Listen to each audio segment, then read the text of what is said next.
All right, let's now discuss the developments here in the Gulf region after Iran's President Massoud Pezeshkian apologized to regional countries for attacking them and said that he'd ordered the armed forces to stop attacking nations who stay out of the conflicts. Joining us to discuss this is Banndar Saif, who's a professor at Kuwait University and an associate fellow at Chatham House. Abdullah Aziz Ghashian is a senior non-resident fellow at the Gulf International Forum in Riyadh.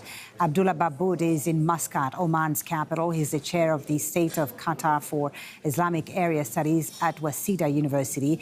And joining me here in the studio in Doha is Abdullah Banndar Etaibi. He's an assistant professor in international affairs at Qatar University. Gentlemen, thank you all for joining us on Al Jazeera. Abdullah Banndar, if I can start with you here in Doha. The Iranian president's message, how is it being received here in Qatar, particularly after missiles and drones were intercepted following that message? What do Qatari authorities make of this? Well, first of all, we could tell it's an apology. It's a very conditional apology. He's saying that they wouldn't attack as long as there's the airspace and from the Gulf countries is not being used by the U.S. against Iran. But the question comes is whether the airspace was ever used against Iran before Iran attacks the GCC countries. It's not the case that the air bases were used here. No, there was no use. Right. And it's a problem with the way how the Iranians are trying to frame it. They're trying to frame it, they are targeting the American interest. However, they are targeting critical infrastructure in the Gulf countries. We see they are attacking airports, ports, energy as well. They're trying to weaponize everything they can have. We look at the Strait of Hormuz, the condition of Strait of Hormuz now. It's quite problematic for the world and for the global security and the global energy security. Therefore, coming back to your question, yes, it's being seen with caution here in the Gulf region, that's for sure. And they can't actually build their own opinion regarding Iran based on apology. There should be some critical and real behavior on the ground. Right. Abdul Aziz Ghashian in Riyadh, what's your understanding of the Iranian president's message here? And is it a question of them not attacking the infrastructure, energy infrastructure in the region anymore, but continuing to attack U.S. assets in the region? Was it clear to you what exactly they would stop targeting?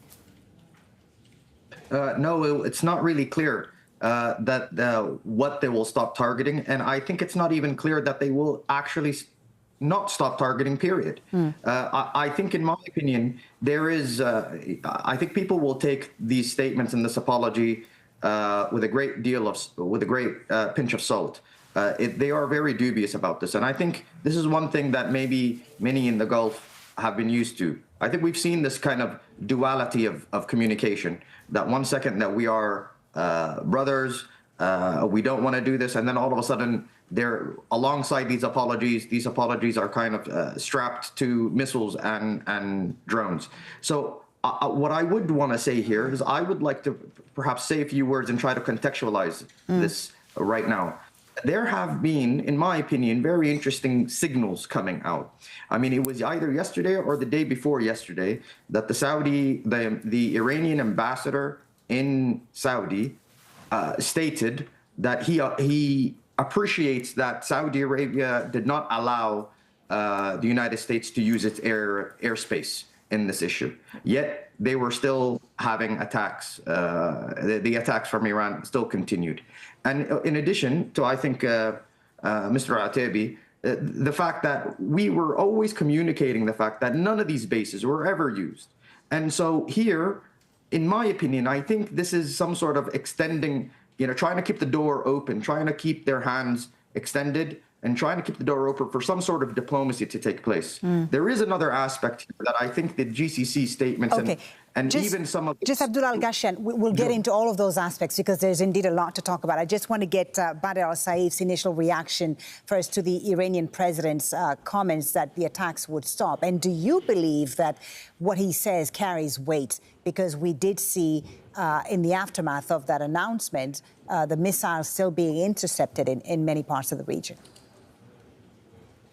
Actions speak louder than words. And these are the ones that I'll be looking for in the next few hours to see how clear is this cascading down to the command structure. Remember, before the death of Khamenei, there has been a decentralized effort across the Iranian apparatus to make sure that the war effort continues despite the loss of leadership, which they've lost many of them. Now, the apology is welcome. It's overdue. We would have hoped that there was no apology because we didn't want the attacks to begin with. But we need to also understand and link it up to another statement that came right after the president's statement, which was by the Chatham al-Anbiya headquarters, which is an IRGC affiliate. And they said that they would abide by the president's remarks by not attacking the Gulf. But they also said that the US interests and bases will continue to be attacked. So I can't reconcile the two statements together. Okay. And that needs to be also taken into account. Interesting. Abdullah, Babood, your thoughts. When Iran's president apologizes to neighboring countries while the military continues its attacks, what signal does that send about who truly controls Iranian policy today? Well, I think the announcement itself is a welcomed announcement. It will be welcomed by the government and the people from the Gulf Cooperation Council states that have been subjected to Iranian attack, despite the fact that they have always declared that they will not allow their airspace or the bases to be used against attacks on Iran. And the attacks themselves were shocking because the Gulf states have never wanted to enter into this. This is not their war. And of course, they don't want to be entangled in this. So I think the message itself is going to be welcomed. But I think, as my colleagues have been saying, it will be welcomed with some skepticism and caution because, of the nature of decision-making, of course, because of the Iranian, normally it's foreign policy, but also because of the lack of leadership at the moment and the way that they have decentralized the decision making. And so on that, let's hope that. Yeah.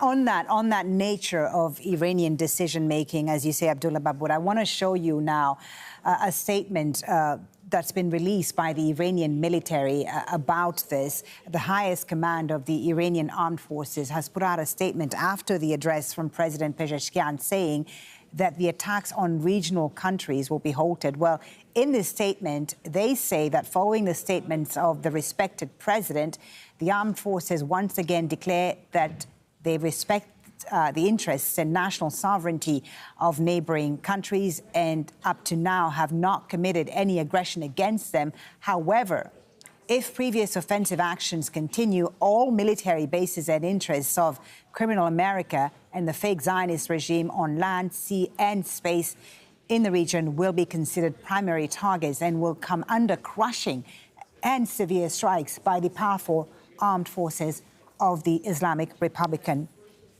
of Iran. So, Abdullah, Etaibi, as you see there seems to be a disconnect between what the leadership in Tehran is saying and what these armed forces are executing on the ground. How concerning is that to countries in the region that there is no, if there was to be dialogue, that there is no faithful or direct interlocutor right now? Well, it's very worrying to look at the president and also even the foreign minister being being an audience and just watching, like us, all the events unfolding here in the region. It's very important to mention that it's clear that the armed forces, the IRGC, they are acting and ruining the whole thing for the political side in Iran. They don't actually leave a space for diplomacy and for a way to return to the region, because at the end of the day, you can't actually change the geography. So we all need to find a way to de-escalate this matter, and also to sit down and just talk about differences, which is going to be the good interest of the people of the region and also for the world. Especially if we're talking about the Gulf states, they're trying to de-escalate the matter, but also defending their sovereignty, which has been actually crossed multiple times by Iran. And also the irony is, while the president was actually speaking today, the sirens went off in Doha. Indeed. So that was ironic, actually. Abdul Aziz Al-Ghashian in Riyadh. So how does Saudi Arabia interpret this apparent disconnect between Iran's political leadership and its military decision-making? If there was to be dialogue between Riyadh and Tehran in the coming days or weeks, who would they be talking to? Well, I don't know who they will be talking to, and no one knows. This is part of the fogginess of the situation. But what I would say is there are, I think, to expand upon what Mr. Etaibi was saying earlier. I think even after you read out that statement that you did, there is room to be even more worried, to be honest with you, because listening to some of these statements, clearly they are putting caveats at the very fact that that for what they will strike, or they're putting conditions for their restraint and not attacking Gulf states. And basically, they are saying, well, we will not attack Gulf states only if these airspaces and bases are not used against us. But they were never used. And at the same time, there seems to be another kind of shade of their discourse that's actually perpetuating this disinformation on us. It's making it seem like, no, there are these actually bases that are being used. So for me, it seems like a step forward and a step back at the same time. Right. So I think this is why there is this complete fogginess. And I mean, let alone knowing who to talk to later on. I think the very message of hearing in itself has so many caveats. So I think it's still very, very unclear what is even the essence of this message and how important this message actually is. Okay, Banndar, Saif, your thoughts. Are you as worried as Abdulaziz Al Ghashian? And does this make it harder for Gulf governments to assess Iran's intentions or trust the diplomatic messaging from Tehran? Look, let me start by going internal within the Gulf. I think today the Gulf states must feel vindicated. Their position on the war so far has been wise. Their restraint is paying off, as we saw today from the apology. We want them now, or on the Iranian side, to build on this apology and to bring in a consolidated statement, perhaps, that then translates into coordinated action against attacking the Gulf states. I think bringing both the military and the civil command together in one message would be more reassuring to our side. And let's not forget, Folly, the moving variables in all of this. Right. We didn't mention the U.S. and Israel. The U.S. and Israel started an illegal attack on Iran. And Iran took it on us, which was also improper and illegal. Now, we need to also see what kind of leadership transforms into Iran or morphs into Iran, because they've been, going after their leadership. Right. So and when you hear the statement, how long will this statement last? Banndar Saif, when you hear the most recent statement from President Trump, just in the last few minutes, he posted on Truth Social that he plans to expand this war and target areas and actors that were previously not targeted. How worrying is that for this region? It's very worrying, but it also reinforces the need to continue what we're doing in the Gulf by staying out of it. As we've heard before from our colleagues on the call, this is not our war, and we need to maintain our diplomacy and I think go back to where we stood, where we stopped with Omani mediation. It needs to be coupled up with other countries joining the Omanis, pushing for a resolution to this chaos. Abdullah, Babood, how long can Gulf states stay out of this? I mean, if they cannot fully trust who controls Iran's military actors today during wartime, how much trust can they be in the future for diplomacy with Tehran? Well, I don't think we have any choice but to play diplomacy. The Gulf states have always wanted to stay out of conflict. As you know, there has been a rapprochement between some of the Gulf states and Iran, or all of them. They established good relationship, a cooperative relationship. There was a dialogue. The Gulf states are focusing on their internal domestic economy. They're trying to build their, diversify their economies. They have their own visions, and they want to focus on that, and they want to work with everyone. So the whole war, which is, of course, not wanted by the Gulf states, and they have been trying to avoid it, and it's illegal in our opinion, was not welcomed. And also the attacks from Iran on the Gulf states, that is actually shocking. And the damage that these attacks are going to make are going to be with us for a long time. This area of tranquility, stability, and so on is now shocked. For not only residents, but also for investors, local, international investors, and tourists. So we need to work hard to ensure that the situation becomes normal and to stop these attacks of course, first of all, on the Gulf states, and secondly, to stop this war, because we have no option but to do that. Abdullah Etaibi, once this conflict eventually ends, what will Iran's relationship with the Gulf region look like? It will be very interesting to look at it, because I will finish where Dr. Abdullah ended. He said that the effect and the consequences already taken place. In so many levels, we have to look at the political side and the state-to-state relationships in the region, because at the end of the day, geography, you can't change it. So states need to deal with each other. We have to look at what's going to come out of this war, if the regime will survive it, and who is going to lead Iran as well. Also economically, because the global market is currently taking a big punch actually by the prices and supply. When we talk about Qatar energy halting the production, we talk about targets to Bahrain and Saudi Arabia. So it will be very, very interesting to look at the relationship between Iran and its neighbors. Abdullah Ghashian, finally, your thoughts, the future of Gulf-Iran relations. Do you think that the mistrust will deepen, or could shared fears of instability in this region push both sides to dialogue? Well, I mean, I'm currently very depressed. I wish to share my depression with everyone else and my depressing analysis, I would say. But, you know, I would say the following. I think we have entered into a post-rapprochement era, and I've said this, because I think the Gulf states have really, and especially Saudi, have invested an immense amount of energy, exactly because of what Dr. Abdullah Babood was saying, that we were trying to really build you know, our economy, but we actually invested a great deal of effort and energy towards rapprochement with Iran. So I think there's a genuine disappointment and anger at the fact that this energy was invested in something that didn't work, only for us to be attacked by it. However, I would say I don't see the cutting of relations happening. I think there will be some sort of dialogue in the future. And actually, there are reports that there is already dialogue in the future. Moreover, the GCC states have actually also seemed to have indicated that they are not willing to use military offensive measures.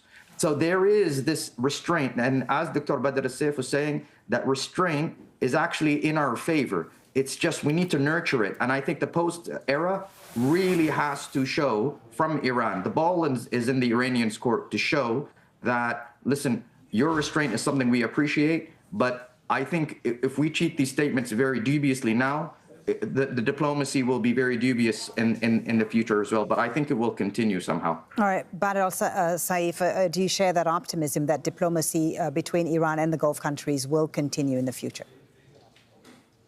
We have no other option, Folly. This is what we need to work on. And we are at a very historic time. We're at the cusp of change in Iran.